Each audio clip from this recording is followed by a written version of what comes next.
Au nom du Père et du Fils et du Saint-Esprit, Amen. Grande joie d'être là avec toi en ce mardi 5 mars.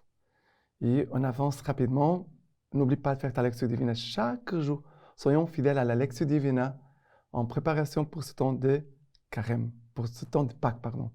D'accord? Aujourd'hui, la première lecture, c'est Daniel chapitre 3, à partir du verset 25.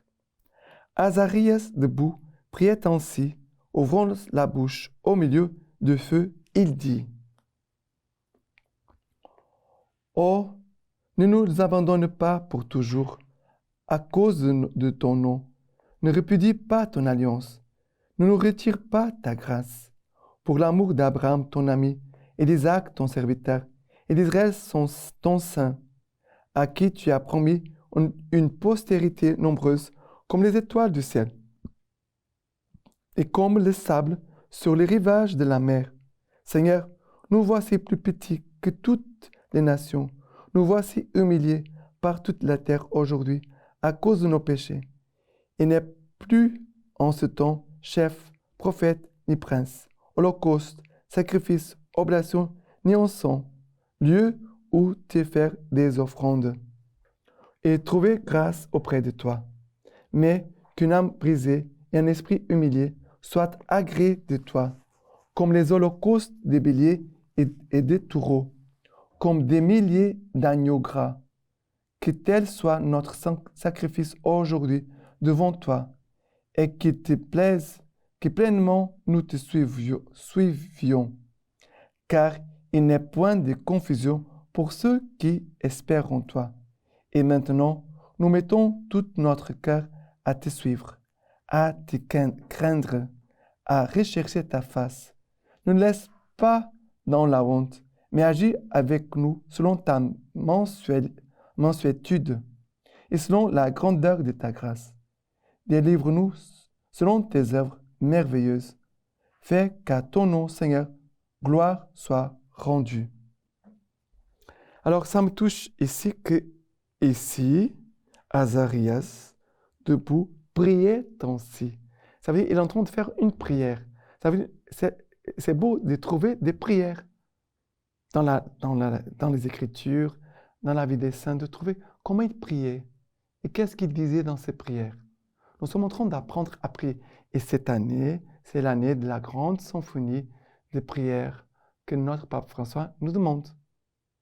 Et le temps de carême sert par excellence aussi un temps de prier davantage. Et ici, nous voyons une prière. Et il dit quoi? Ne nous abandonne pas pour toujours à cause de ton nom. Ne répudie pas ton alliance. Ne nous retire pas ta grâce. Pour l'amour d'Abraham, voilà, il fait mémoire des autres, des saints, des autres. Car vraiment, il dit, nous voici humiliés par toute la terre aujourd'hui. Pourquoi? À cause de nos péchés. Nous souffrons les conséquences de nos péchés. Mais le Seigneur veut aussi faire de nous un peuple petit et humble. Ça, c'est vrai. Nous trouvons ici. Seigneur, nous voici plus petits que toutes les nations, humiliés. Le Seigneur veut aussi travailler cela en nous, cette grâce. Et après, il nous dit ceci, le verset 41. Maintenant, nous mettons tout notre cœur à te suivre. Première chose. À te craindre. À rechercher ta face. Voilà 3 verbes. Maintenant, nous mettons tout notre cœur à te suivre, à rechercher ta face et aussi à te craindre. 3 verbes, 3 actions qui pourront peut-être nous aider beaucoup en ce temps de carême. Et que vraiment, nous puissions trouver la grâce du Seigneur et vraiment que nous puissions expérimenter en nous cette délivrance. Délivre-nous, Seigneur, selon tes œuvres merveilleuses. Je fais qu'à ton nom, Seigneur, gloire soit rendue. Ça veut dire que le but de ton travail en nous, Seigneur, de ta grâce en nous, c'est pour que nous puissions te glorifier. Notre Père qui es aux cieux, que ton nom soit glorifié. Voilà. Et maintenant, le psaume d'aujourd'hui, c'est le le psaume 25. C'est le psaume 25. À partir du verset 4. Il dit ceci. Voilà, 4, 5, 6, 7, 8, 9. Fais-moi connaître, Seigneur, tes voies. Enseigne-moi tes sentiers. Dirige-moi dans ta fidélité. Enseigne-moi. C'est toi le Dieu de mon salut. En toi, tous les jours, j'espère. Souviens-toi de ta tendresse, Seigneur, de ton amour, car ils sont de toujours. Ne te souviens pas des péchés de ma jeunesse et de mes révoltes, mais de toi, selon ton amour, souviens-toi, à cause de ta bonté, Seigneur. Droiture et bonté que le Seigneur, lui qui remet dans la voie les pécheurs, qui dirige les humbles dans la justice, qui enseigne aux malheureux sa voie. Le Seigneur veut enseigner aux malheureux sa voie. Le Seigneur dirige les humbles dans la justice, qui remet dans la voie les pécheurs. Voilà l'action de Dieu en nous. Le Seigneur veut nous aider. Le Seigneur veut vraiment nous aider. On doit se rendre compte que Dieu, sur ces chemins de conversion, Dieu nous aide. Dieu est en train de nous aider tout le temps. Mais parfois, on n'est pas attentif. La lecture divina, c'est une façon de nous apprendre et nous aider à être plus sensibles à la présence de Dieu, à l'action divine. D'accord? Et maintenant, l'évangile d'aujourd'hui, c'est Matthieu chapitre 18, à partir du verset 21. Alors Pierre s'avança, lui dit, « Seigneur, combien de fois mon frère pourrait-il pécher contre moi et devrais-je lui pardonner? Irai-je jusqu'à 7 fois? » Jésus lui dit, « Je ne te dis pas jusqu'à 7 fois, mais jusqu'à 77 fois. » À ces propos, il en va du royaume des cieux, comme d'un roi qui voulut régler ses comptes avec ses serviteurs. L'opération commencée, on amena un qui devait 10 000 talents. Cet homme, n'ayant pas de quoi rendre, le maître donna l'ordre de le vendre avec sa femme et ses enfants et tous ses biens, et d'éteindre ainsi la dette. Le serviteur alors se jeta à ses pieds et s'y tenait prosterné en disant, « Consens-moi un délai, et je te rendrai tout. » Apitoyé, le maître de ses serviteurs le relâcha et lui fit remise de sa dette. En sortant, ses serviteurs rencontra un de ses compagnons qui lui devait 100 deniers.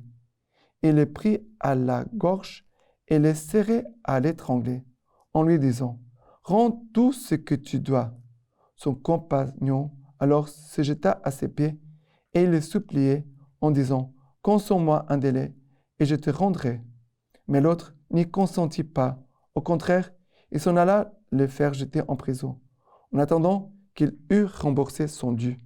Voyant ce qui s'était passé, ses compagnons en furent navrés et ils allèrent raconter toute l'affaire à leur maître. Alors celui-ci les fit venir et lui dit, « Serviteur méchant, toute cette somme que tu me devais, je t'en fais remise parce que tu m'as supplié. Ne devais-tu pas, toi aussi, avoir pitié de ton compagnon, comme moi j'ai eu pitié de toi? » Et dans son courroux, son maître le livra au tortionnaire, jusqu'à ce qu'il eût remboursé tout son dû. C'est ainsi que vous traitera aussi mon Père céleste, si chacun de vous ne pardonne pas à son frère du fond du cœur. Alors, ici nous concerne le thème du pardon. Le pardon, ce n'est pas un sentiment, c'est une décision. Je décide de pardonner. Point. Quand on pardonne, on se délivre du péché. Si je ne pardonne pas, je suis attaché au péché avec mon frère. Les deux. Quand je dis je pardonne, on est libre. Chacun peut suivre son chemin. Et c'est vrai que les conflits, des choses comme ça, laissent des marques, ça veut dire des blessures.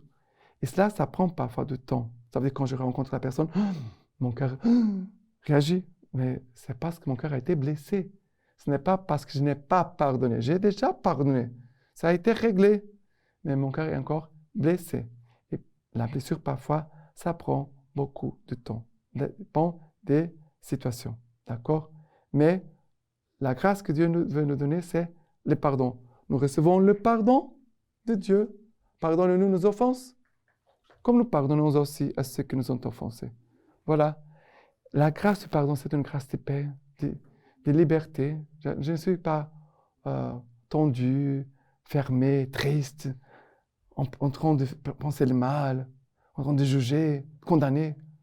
Alors, dépêchons-nous de donner le pardon et de trouver la paix. D'accord? La lecture patristique d'aujourd'hui de Saint Pierre, chrysologue.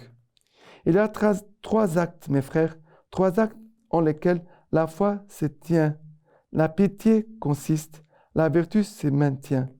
La prière, le jeûne, la miséricorde. La prière frappe à la porte. Le jeûne obtient. La miséricorde reçoit. Prière, miséricorde, jeûne. Les trois ne font qu'un et se donnent mutuellement la vie. En effet, le jeûne est l'âme de la prière. La miséricorde est la vie du jeûne. Que personne ne les divise. Les trois ne peuvent se séparer. Celui qui en pratique seulement un ou deux, celui-là n'a rien. Donc, celui qui prie doit jeûner. Celui qui jeûne doit avoir pitié. Qu'il écoute l'homme qui demande et qui, en demandant, souhaite être écouté et se fait entendre de Dieu, celui qui ne refuse pas d'entendre lorsqu'on le supplie. Maintenant, je vous laisse la bénédiction par les mains toutes pures de la Vierge Marie. Que Dieu Tout-Puissant vous bénisse et vous garde, le Père, le Fils et le Saint-Esprit. Amen.